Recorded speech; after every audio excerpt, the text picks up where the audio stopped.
अस्पताल संचालक ही निकला महिला नर्स ममता चौधरी का कातिल। प्रेम प्रसंग में हुई बेवफाई के चलते गई एक युवती की जान। प्रशासन को मिली बड़ी कामयाबी, अभियुक्त को गिरफ्तार कर भेजा जेल। नमस्कार, आज का भारत लाइव देखने वाले आप सभी दर्शकों का मैं साहिल खान दिल से हार्दिक स्वागत करता हूं। जी हां, हम बात कर रहे हैं sons hospital and trauma centre की, जहां दिनांक 8 अप्रैल को महिला स्टाफ नर्स ममता चौधरी की संदिग्ध परिस्थितियों में मौत हो जाती है, जिसके बाद ममता चौधरी के परिवारजन द्वारा अस्पताल पहुंचकर जमकर हंगामा किया गया, जिसके बाद मौके पर पुलिस प्रशासन ने इस मामले को शांत कराया और शव को कब्जे में लेकर पोस्टमार्टम के लिए भेज दिया तथा अस्पताल के संचालक रामजीत भारती उर्फ रामजी राव पुत्र रामचरित निवासी चंगेरा मंगेरा थाना कोतवाली खलीलाबाद को शक के आधार पर पूछताछ के लिए गिरफ्तार कर लिया। वहीं पुलिस प्रशासन के द्वारा देर रात को ही शव का पोस्टमार्टम करके परिजनों को सुपुर्द कर दिया गया। पुलिस प्रशासन की कड़ी पूछताछ के बाद अस्पताल के संचालक रामजी राव ने अपने जुर्म को कबूल किया। वहीं पुलिस अधीक्षक सत्यजीत गुप्ता ने एक प्रेस वार्ता के माध्यम से इस पूरे घटनाक्रम की सच्चाई को मीडिया के समक्ष रखा तथा गिरफ्तार अभियुक्त रामजी राव के खिलाफ अभियोग पंजीकृत कर जेल भेज दिया गया। दिनांक 8 अप्रैल 2025 को थाना खलीलाबाद पर लगभग प्रातः 8:30 बजे सूचना प्राप्त हुई। यहाँ सन्स हॉस्पिटल है टेमा रहमत पे। यहाँ पे एक लड़की जिसका नाम ममता चौधरी है, उम्र लगभग 23 साल है। इसकी मृत अवस्था में उसकी बॉडी पड़ी हुई है। तत्काल उस सूचना पे एसएचओ मौके पहुँचे, फिर सीओ पहुँचे, एडिशनल एसपी, मेरे द्वारा भी फिर घटना स्थल का निरीक्षण किया गया। फील्ड यूनिट भी वहाँ पे आई, सारे साथ संकलन किए गए। परिवार वाले बहुत ज़्यादा अग्रेसिव थे। उनके आशंका थी कि जो मृतका है इसके साथ कोई अनहोनी घटना घटित हुई है, इसकी नेचुरल डेथ नहीं है, इसको हत्या इसके साथ कारित की गई है। सूचना पे तत्काल फैमिली को कन्विंस करते हुए बॉडी को पोस्टमार्टम हेतु मॉर्चरी भेजा गया। पोस्टमार्टम में हमने ये इंश्योर किया कि पूरी पोस्टमार्टम की कार्रवाई वीडियोग्राफी के साथ होगी। साथ ही हमने सीएमओ साहब से रिक्वेस्ट किया कि जो टीम हो, पैनल की एक टीम हो जिसमें विशेषज्ञ डॉक्टर हों जो अपने अपनी ओपिनियन दे सकें।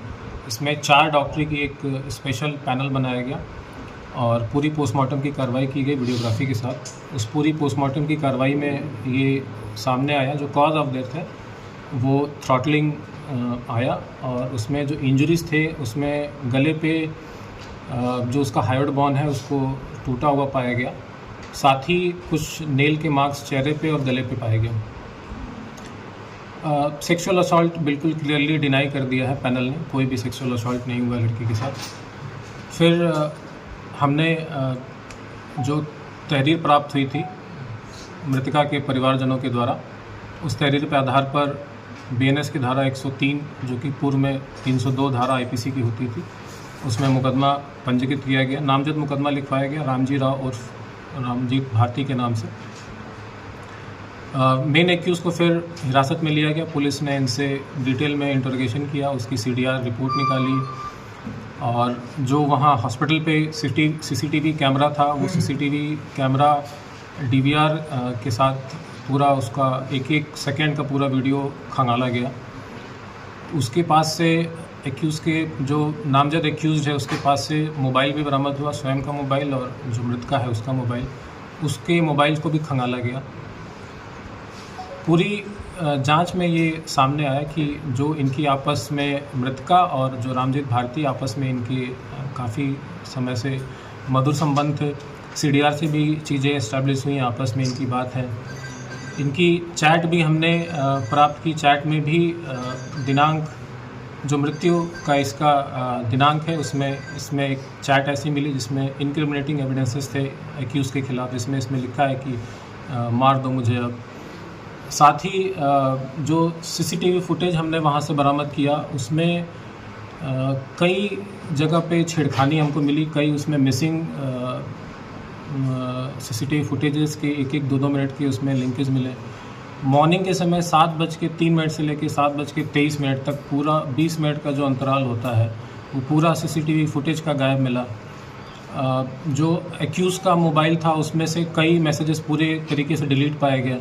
तो ये सारे चीज़ें बहुत ही ज़्यादा इंक्रिमेटिंग थी एक्यूज़ के खिलाफ। फिर एक्यूज़ से भी इसके संबंध में जब गहनता से पूछताछ की गई, एक्यूज़ ने अपनी पूरी घटना कैसे उसने कारित की उसने बताया। इसने बताया कि दिनांक 7 अप्रैल यानी घटना की पूर्व रात्रि में लगभग 8 से 9 के बीच में इसके बीच में और मृतका के बीच में अल्टरकेशन हुए थे छत के ऊपर। लगभग 16 से 17 मिनट तक ये लोग छत पे रहे।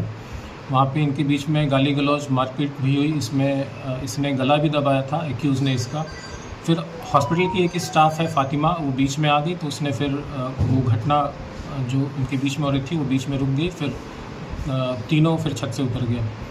उसके बाद घटना का इसने बताया कि मॉर्निंग 7 o'clock इसने पूरे प्लान तरीके से जो सीसीटीवी वहाँ पे मौजूद है पहले उसने उसको बंद किया। फिर उसके जहाँ मृतका सो रही थी उसके कमरे में गया, उसमें इसकी घटना कारित की। घटना कारित करने के बाद बाहर निकला और चूँकि जो दरवाज़ा है वो हार्डली 6 फीट का है, इसने फिर उचक के उसको बाहर से ही दरवाज़ा बंद कर दिया और फिर वापस आके अपने जगह पे सो गया। तो ये पूरा एक प्लान तरीके से इसने घटना कारित की है। अभी इसमें जो एक्यूज़ के और जो मृतका के मोबाइल एक्यूज़ के पास से बरामद हुए हैं, इसमें कई एविडेंसेस मिसिंग हैं, कई मैसेजेस डिलीट कर दिए हैं, कई चीज़ें उसमें से डिलीट पाई गई हैं। इसको फॉरेंसिक लैब हम भेज रहे हैं। फॉरेंसिक लैब से जब चीज़ें रिकवर होंगी तो और भी इसमें एविडेंसेस इस्टेब्लिश होंगे। इस घटना में अभी और भी अगर कोई लोग शामिल होंगे तो वो उस मोबाइल का जो एविडेंस है वो बहुत क्रूशियल होगा। वो इसको क्लैरिटी को पुलिस के सामने, विवेचक के सामने लाएगा। इसके अलावा ये भी संज्ञान में आया है कि जो इसमें हॉस्पिटल संचालक ने जो अपना हॉस्पिटल का रजिस्ट्रेशन करा रखा है उसमें भी कई अनियमितताएँ हैं। इसमें जिस डॉक्टर के नाम इसने दिखा रखे हैं फुल टाइम डॉक्टर, ये बिल्कुल भी फुल टाइम डॉक्टर नहीं है। इसने स्वयं स्वीकार किया है कि महीने में कभी एक बार आते हैं। साथ ही जो उसमें फार्मेसी के जो उसने स्टाफ दिखा रखे हैं उस फार्मेसी के कोई भी स्टाफ वहाँ पे मौजूद नहीं मिला। इनफैक्ट जितने भी स्टाफ मिले उसमें से किसी का भी नाम इसमें रजिस्ट्रेशन में नहीं था। तो ये कई अनियमितताएँ हैं जिसके संबंध में सीएमओ साहब से पत्राचार किया जाएगा और जो संबंधित डॉक्टर हैं या जो संबंधित स्टाफ हैं उनके खिलाफ भी कार्रवाई करने हेतु सीएमओ साहब से। इस वीडियो पे आपकी क्या राय है कमेंट बॉक्स में हमें जरूर बताएं। धन्यवाद।